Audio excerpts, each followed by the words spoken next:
Mokwongo agone Nyasaye erokamano kuom miya thuolo mar wuoyo kodu kokalo kwe FM Digital TV.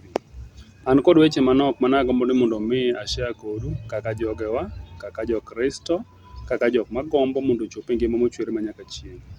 Ang'eyo ni ji duto dwaro mondo odhi e ngima mochwere manyaka chieng'. Kendo moko bende kuomwa gombo mondo obed kod gweth.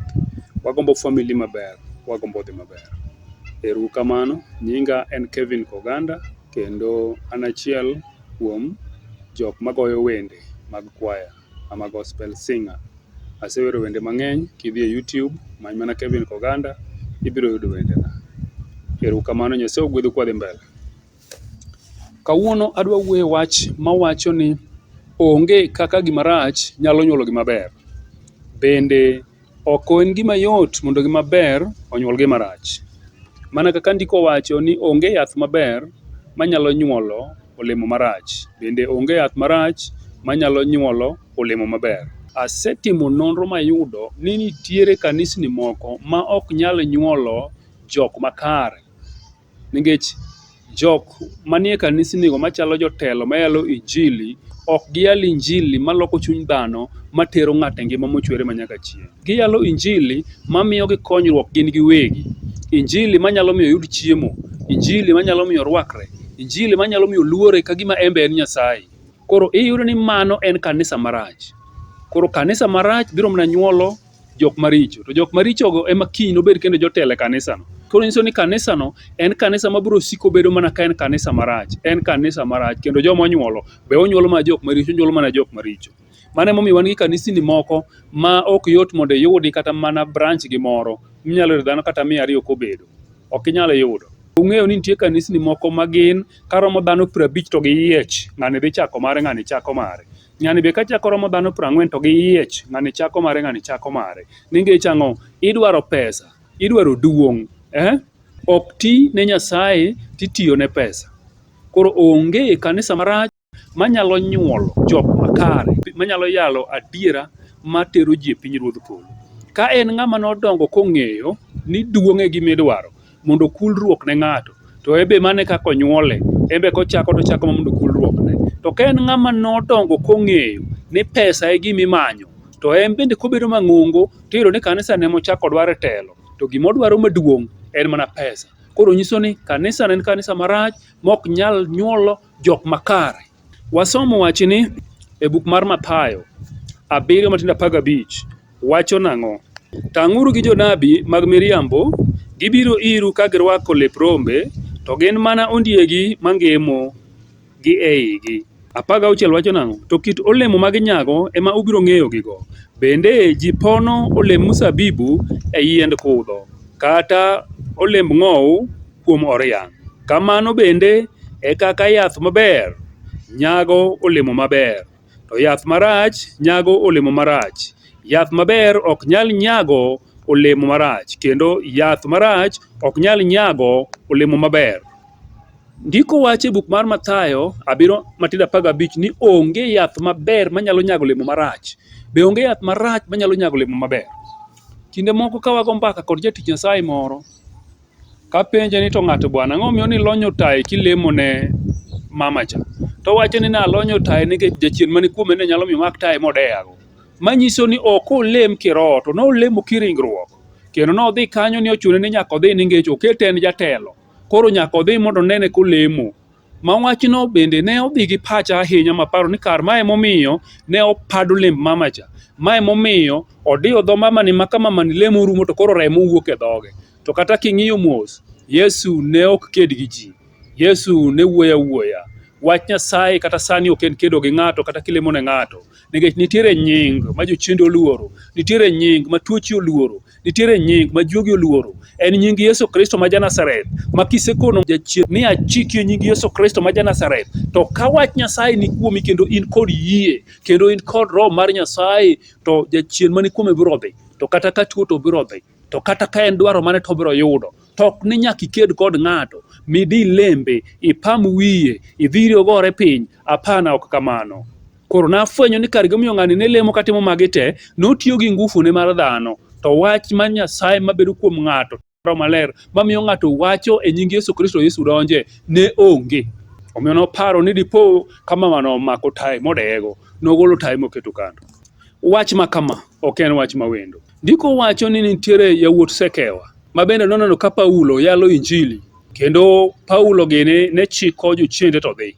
Gimbe ne giparo ni gino tich mayot, nikech wuon gi ne jadolo, ginyalo mana timo. Ne giwuok ma giromo kod jal moro mani kod jochiende ma gikone niya, aure nying Yesu Kristo ma Paulo gini yalo. Eka jachien nodwoke niya, Paulo miwuoyo kuome to wang'eyo, uto un ng'a gini? Haleluya. Jotich Nyasaye mang'eny ma kawuono gin jotich Nyasaye kaka iluongo gino, mana kaka ndiko wacho ni jatich to en jamisara. Paulo kwasomo nok en jatich Nyasaye, ne en misumba Nyasaye. Misumba en ng'at machalo nade? Misumba en ng'at mok dwar misara. Misumba en ng'at machalo nade? Misumba en ng'at ma onge geno moro mochako paro kumachielo, nikech en otiyo ne ruodheno, ma ka ruodhe ne moneno ni ber mondo nyombne, ber mondo miye lo, to mano sawa. To eto onge paro moko machielo, kata nonyalo timo gi pache, kata nonyalo dwaro chudo gi thuon. Nikech ang'o? Misumba dwa wache nang'o? Kwang'iyo misumba ma Paulo gini wuoyo kuome, e kinde machon wasumbini ne thoth, tinde wasumbini thin. Ok en misumba mar koso bedo gi dhako, to en misumba mar samoro ng'at momaki e piny jo-Arabu mokel ka. Samoro en ng'at momaki e piny mar Uganda. Samoro en ng'at momaki Jamaica, to kele Kenya ka to use ne tajiri moro ma ogirimiti agreement moketi wacho ni ouse chuth notine ng'ano nyaka chieng' otho. Koro Yesu Kristo noseng'iewa kod rembe owuon manochwere msalaba, noseng'iewa kod chiwruok mare. Ong'iewa mwabed ang'o? Nyithi Nyasaye maonge geno moro ma wan godo, be onge paro machielo ma wan go. Koro itiyo ne Nyasaye gi chunyi te, gi riekoni te, gi pachi te, ka in onge dwaro moro midwa ni Nyasaye ochuli, to en ema onyalo neno kuma onyalo ketie. Misumba ka tiyo to kokon ruodhe niya, ni ibiro chula, pana. En misumba, ochalo wuod dala, kata kamano onge ratiro mar chamo mwandu mar pacho. To jal ma en misumbane ni, koneno ka tije ber, nyalo nyombone, nyalo pogone lo, nyalo pogone mwandune. Koro kuom wach Nyasaye mangima, ok wabed gi jotich, to wabedo gi wasumbini. Haleluya. Wan gosiepe Nyasaye, wan gi nyithi Nyasaye, wan gi wasumb Nyasaye, eka wan kod jo Nyasaye. Bwana Yesu asifiwe. Wachni emomiyo Yesu wacho wach moro ma ji penjore ni to ang'o omiyo Yesu nowuoyo kamano. Tanno ka Yesu ne ni kare, nikech sani kidhi e kanisni mang'eny, injili mar pinyruodh polo, mar ngima, mar yie iyudo ka onge. Ng'ama yalo injili mondike muma ni Yesu Kristo nobiro motho mondo jok moyie kuome odhi e ngima mochwere manyaka chieng', otin. Chiwo ok rach. Paulo wuoyo wach chiwo, kowacho ni ka wachiwo to wachiwuru chiwo maonge ywaga ng'e, to ok chiwo mokete chik. Haleluya. Gima ng'eyo ni injili mangima koyal ne ng'ato, to kata ok ochako nyise chiwo, to injili biro nyise, injili mowinjono, Roho Maler mani kuomeno biro direct go ni kato owinjore ichiw, kato owinjore itim kama. Haleluya. Tiyudo ka sani ji obiro injili moro ma onge wach Nyasaye ni panda mbegu. Panda mbegu. Kigolo siling 500, Nyasaye biro mana miyi kaka igolo. Kigolo 100,000, Nyasaye biro mana miyi kaka igolo. Kendo kata ka in gi lowo, to owinjore ius lopi gi odino mondo ichiw ne Nyasaye, wil gi Nyasaye. Ok en kamano osiepna. Nyasaye ok ng'i pesa mang'eny. Nyasaye ng'iyo weche ariyo. In e kiwango mane, tichiwe gi chuny mane. Ka ng'at ma ni kod chopa mandeke owuon moringogo ogolo 3 million, idwaro ni ng'at ma nigi apiko bendo gol apiko ne odhi ousi mous lope te mondo gol marom gi ng'at cha ni opanda mbegu. En mbegu mane? Wachni ni ndiko ma joka ng'a. Paulo wacho ni ka wachiwo, to wachiw chiwo maonge ywaga ng'e, chiwo mani kod tiende, chiwo ma Nyasaye oyiego, chiwo mowuok e chunyi maiye.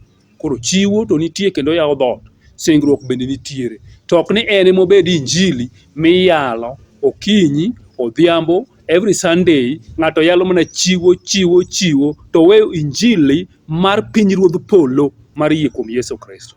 Haleluya. Yesu wacho e buk mar Mathayo 7:21, owacho kama: ji duto maluonga ni Ruoth, Ruoth ok nodonji e pinyruodh polo, to mana ng'ama timo dwaro mar Wuora manie polo ema nodonji. Ji mang'eny nowachna odiechiengno ni Ruoth, Ruoth, donge ne wakoro wach e nyingi, kendo e nyingi donge emane wariemboe jochiende kendo watimo e honni mang'eny. To nanyisgi e wang'gi ni akiau nyaka achakruok piny, aeuru e nyima un jorichogi. Wachni nyisa ang'o? Wachni nyisa ni ji mang'eny biro ywak adieri. Nikech ang'o? Ng'at matiyo ne pesa, Yesu kiaye. Yesu ong'e ng'at matiyo ne pinyruodh polo. Ng'at matiyo ne pesa, Yesu kia. Ng'at matiyo ne duong', Yesu kia. Wan gi jok moko ma koseyudo chewe kanisa ka, to gibedo Nyasaye, gibedo wuoro moro. Ndiko to wacho ka Yesu wacho niya, kik uluong ng'ato ni wuoru e piny ka. Wuoru en mana achiel, ma en Nyasaye mochweyo polo kod piny. Ng'ato to kosemi moyudo telo, to kawo jomoko 5 to bedo godo, omiyo gimoro matin, moko bo miyo telo, moko to chako miyo gimoro matin. Kato jogi chako luonge ni baba, ka ng'ato ochung' ni baba, ka ng'ato ochung' ni baba. Kasto ka giseluonge kamano to gichak gichuno jo kanisa te mondo luonge ni baba. Ai, ndiko wacho ni kik uluong ng'ato ni wuoru e piny ka. Wuoru en mana Nyasaye mochweyo polo kod piny. Mane wach ma Muma wacho. Koro jok madwaro duong', Yesu kia. Ajuoke moponde lemo, Yesu kia. Gisantie nyaka juoke moponde lemo, gitimo timbe mag ajuoke lemo, gin magiloko dhoch, gin magitimo kiang'owa, kato giwacho ni gin bende ni ging'eyo Yesu. Yesu nokoni gin akieu. Johand lemo, Yesu kia. Wan kod johand lemo, gin maging'eyo kaka iyudo wasunge kod kaka ilokogi. Nikech yo momanyego bok odwa ni ng'e. Moko kuom gidhi nyaka ka juoke mondo kambaka gitwe wasunge giyudi. Mano johand lemo. Johand lemo Yesu kia. Sani ji mang'eny tugo kod pach ji e kanisa. Gin jopiny, to joma gin go be giloko jopiny. Mana kaka Yesu wacho niya, gin ok gidonji, to ji be gitamo ni kik donji, gichunge wang' dhoot. Ere kaka gin jopiny to ji be giloko jopiny? Giwacho sigendni moko makore gi injili mar Yesu Kristo, kendo giketo ji chayo wach makare mane Yesu Kristo okelo. Nang'o? Giwacho ni Yesu nowacho ni winjgi ura winja to kik utim gima gitimo. Koro un winjwa ura winja to gima watimo to kik utim. Kata kiyuda kamadho kong'o wedewo. Adwa nanyisi ni ok en kamano. Wach ma jok mokethore moket jotend lemo wacho apana. Wach ma juoke modonje lemo maloso pesa gi yedhe mag piny e kanisni wacho ok en kamano. Comedians moko notemo wacho ni haleluya bath ndara kato gisomo Mumbo moko 3 kato giwacho ni akoro goluru sadaka ne Yesu to gineno ka sadaka wuok maber. Ne gidok gibet piny. Magi wacho ni kar ma kore tich. Wadwa ni wachung' wayalo weche moko 3 matindo kama ng'an donge nyalo jiwo to wacho ni mana bere. Koro comedian moko 3 nochako timo timni. Ne giloso sadaka kodhi e estate ma wik manyien gidhi e estate ma giko ne giwacho ni we wayaw kanisa. Ne giyaw kanisa ka wach Nyasaye to ne onge kuomgi. Yesu ne ok owarogi be ne ok oluongogi, but gichake kaka ohala nikech ne gitemo to giyudo ka ji ogolo pesa. Inyalo yudo ka ng'ato wacho ni Petro be nokwedo Yesu nyadidek, koro in ng'ama ok nyal timo richo. Ng'ano riambo. Seche ma Petro kweto Yesu, Petro ne pok owar. Petro ne luwo bang' Yesu Kristo kaka thuon moro de wuog e gweng'u ma oluw bang'e. Kaka Goliath Jagath, jo-Filistia noluwo bang'e. Yesu ne luwo bang'e mana kaka thuon moro mowuok ma ji luwo bang'e. Petro gini ne luwo bang' Yesu mana kaka thuon moro mowuok ma luwo bang'e.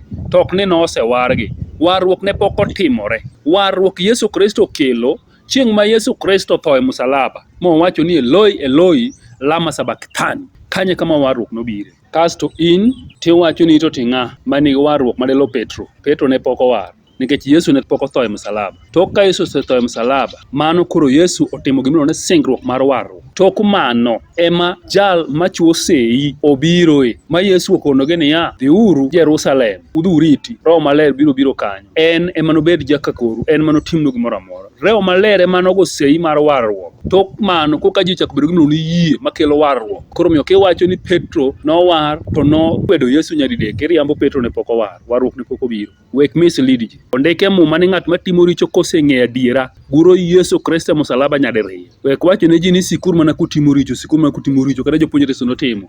E wachno, comedian, e wachno, ajuoga matiyo lemo, e wachno, jabiasara, e wachno, jal madwaro duong', e wachno. Yesu biro wacho ni kieu. Katieko ta wacho ni warruok ok en mar ji mathoth. Warruok en mar ng'ato. Ng'i kindi kod Nyasaye. Erokamano. Roho Maler mawuoyo kod ji mondo owuo kod. Yesu e japuonj maber, kendo Roho en japuonj maber. Omed puonjo wechegi moloyo kaka puonjo. Nyasaye obed kodu. E nying Yesu Kristo ma jawar. Walem. Wuora goni erokamano nikech in wuon loch kendo wuon teko. nyalo nitie lweti, duong' nitie lweti. Ji mang'eny koro wuok oko, kendo moko wacho ni pesa odong' e kanisa. To in to ne ok imor kane iyudo ka ji loko ohala e kanisa, mane iloko nyaka mesnigo upside down, kiwacho ni oruo kidwa mondo mi oloki ohala. To kawuono ji mang'eny loko ohala e kanisa. Weche ma puonjogi Nyasach kwe, inyalo puonjogi molo kaka puonjogi. Ang'eyo ni nitiere chuny moro ma wechegi osudo mbele. Jehova med sudo kodwa kanyakla, e nying Yesu Kristo ma Jawar. Amen.